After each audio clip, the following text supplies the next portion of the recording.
Сегодня в городе Якутске проводится 5-й вид спорта, 7-й летней спартакиады участников России.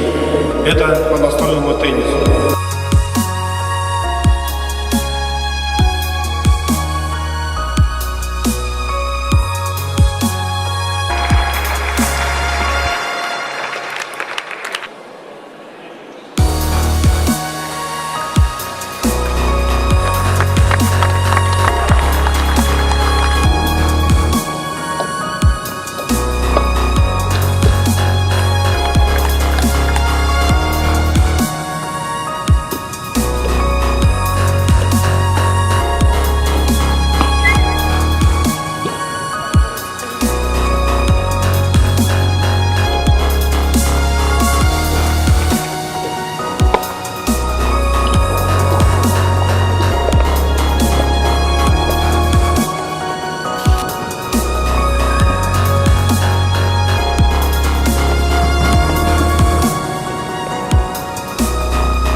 Мне нравится, как здесь нас приветствуют, и здесь такая обстановка, прям соревнования аж дух захватывает, и мне очень нравится здесь играть, и здесь очень интересно.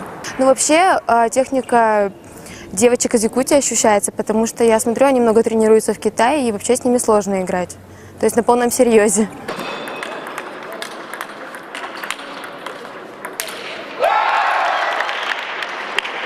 Тут собрались самые лучшие, и чтобы вот вышел к тебе ребенок, которого ты выиграешь запросто, такого не будет, конечно. Якутские игроки, ну, они тоже играют на уровне, видно то, что они тренируются в Китае, ну, как постоянно, насколько я знаю. То есть с каждым годом, когда я их вижу то, что есть продвижение, есть результат у них.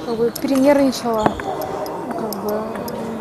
переволновалась чуть-чуть, поэтому мне понравилось играть. Но сейчас будет уже подготовка с ней к играм детячих.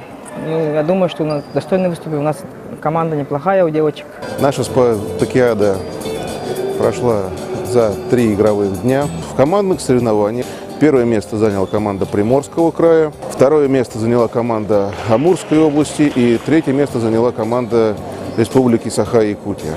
Среди команд девушек первое место заняла команда Амурской области, второе место заняла команда Республики Саха-Якутия.